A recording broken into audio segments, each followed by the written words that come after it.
Howdy, I'm Reinier and this is a little video I'm doing for September 9th, 2019 for the Kingston branch of the old FASD morning breakfast thing. I'm doing this video right now because I can't get there this year, personally. So I guess I'm officially getting a little bit more into my advocacy shoes, or boots as it might be. I'm hoping that I maybe say a few things that maybe will touch some of you, maybe give some of you a bit of information. And if nothing else, you'll get to know me a little bit better. I'm sure that was high on your personal list of things to do today. I got my FASD diagnosis rather late in life.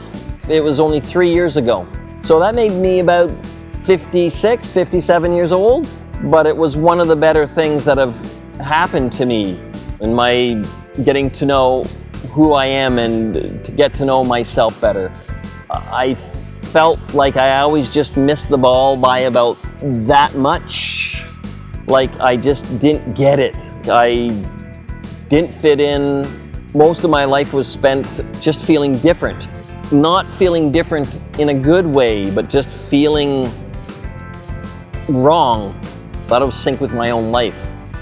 So getting that FASD diagnosis kind of was the Rosetta Stone for me that clunk, oh, that answers all the different languages that I was trying to understand of my heart, my soul, my being. At the end of the day, the diagnosis was a really good thing for me. It answered so many questions. Let's just get down to some simple things about being a person who lived for over half a century with FASD.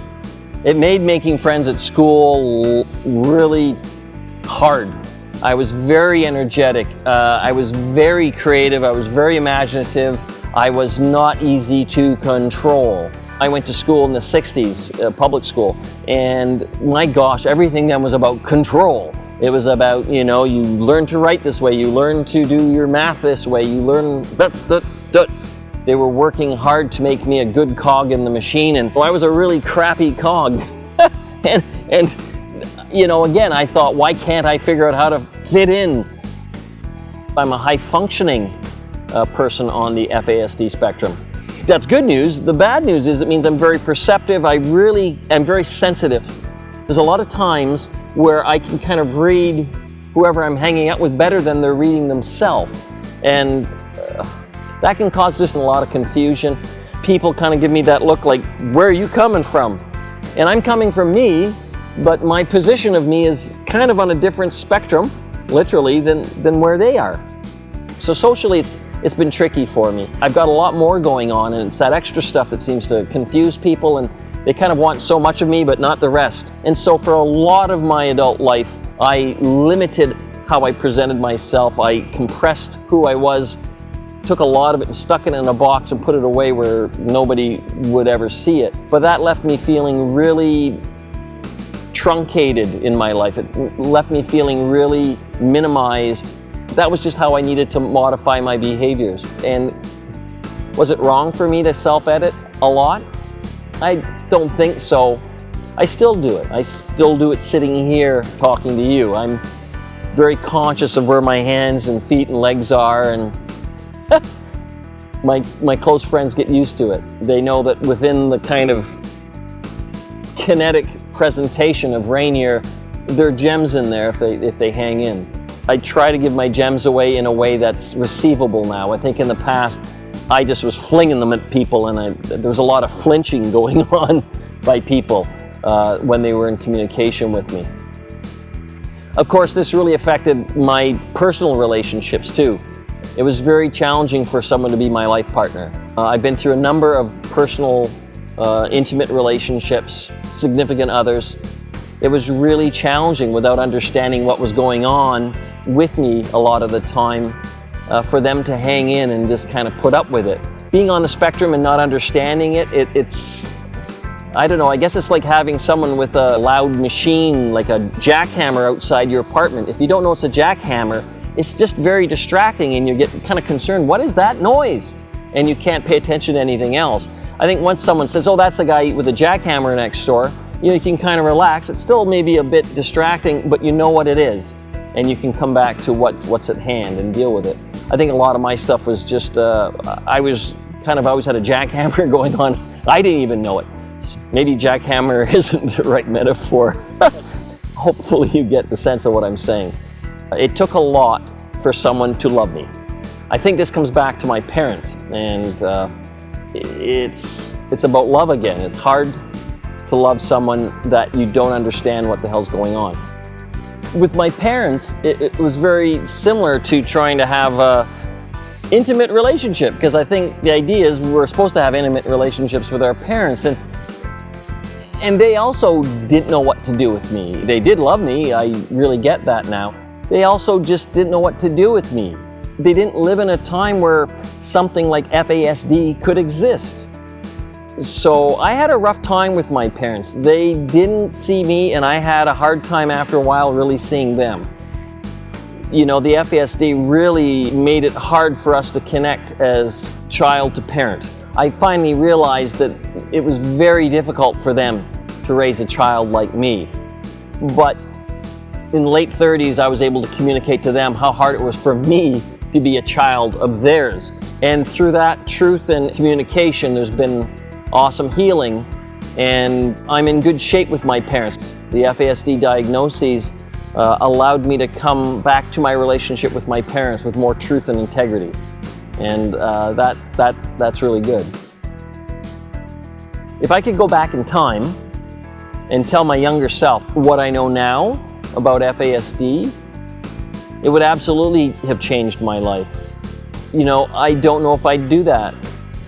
I think I turned out an awesome human being, especially my ego. Man, I'm humble as heck.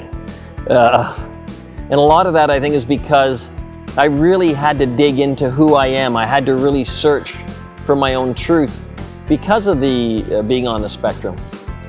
And I don't think that was a bad thing. It was a hard thing. It was really hard, but it gave me some really good things. I would tell my younger self that, you know what? This is a hard thing, and it's going to make life more challenging for you. I will put this in the realm of a superpower. It's going to give you perspective on life that most average human beings do not have. It's going to give you superpowers, and it comes with a lot of kryptonite, but there's good in it. So I don't feel cursed with this at all. New acquaintances, new friendships. I don't hide that I've got FASD. I don't come at it from a victim standpoint at all, but coming at it from an explanation, it's kind of like if I was crippled from the waist down, I think right off the bat, it would be visible, of course, but if I was talking to someone on the internet or something where they wouldn't be able to physically see me, I think I'd let them know right away that, you know, I'm in a wheelchair. And it wouldn't be from a point of woe is me, but this is going to affect how we're going to relate, so you should know this. It'll let us have a more truthful relationship right off the bat. So it's really important that I let people know right away, this is what I've got going on. So what would I say to my parents if I could go back in time? That's tricky, because back then there wasn't the technology, there wasn't even the understanding of FASD, so it'd be hard to explain it. But if I were to say to modern parents now who have a kid that's been diagnosed with FASD, what I would tell them is, you gotta get your patience game on. You gotta do whatever it takes to deepen your compassion. A kid with FASD has got a lot going on, and you need to be there for them and help them navigate. It's a really scary world from inside the FASD bubble, looking out at a normal world. Just as the normal world looking in, they kind of go, what the hell's going on? It's scary at times being on this spectrum and trying to relate into the world. It's really hard to get one's life sorted out when one feels judged constantly for being wrong, different, strange. So parents, get into your heart. That's what you need. You will not be able to think your way through this with your kid. You just won't. There's lots of information out there to help nowadays that I didn't have, my parents didn't have. There is a lot of information now, but that won't get you through by itself. Successful relationships with parents and guardians to their kids with FASD will be the relationships that have the most heart in them. And you have to figure out what heart means to you. It's a personal thing. But there's a feeling in us, and everybody has it at one time or another. It's not intellectual, it's not above your neck, it's not below your waist, somewhere in the middle. And that's the part of you that will get you to reach your child. And as you waken yourself up and let your own heart expand and your compassion expand, I promise you it will touch that part in your child too. And it's in there. You may not be able to see it because of all the noise. FASD is noisy. It's very noisy on the inside, and it looks noisy from the outside. But inside there's just as much heart, sometimes a huge heart, huge heart. And maybe it's been really shut down because it's so sick and tired of being misunderstood.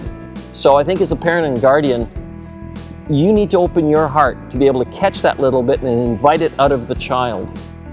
So that's my advice to someone who's raising a child with FASD. Hopefully this has been entertaining a little bit, hopefully informational. I wish everybody nothing but tons of love, a bit of luck, and strength. I wish you strength too to deal with this very challenging disorder. I hope you're having a great morning. I hope the rest of your day goes awesomely. I really feel privileged that I was able to present this little short video for you guys. And I'm with you there in spirit and heart. And I hope you have a great day. Okay, I'm gonna go turn off the camera now.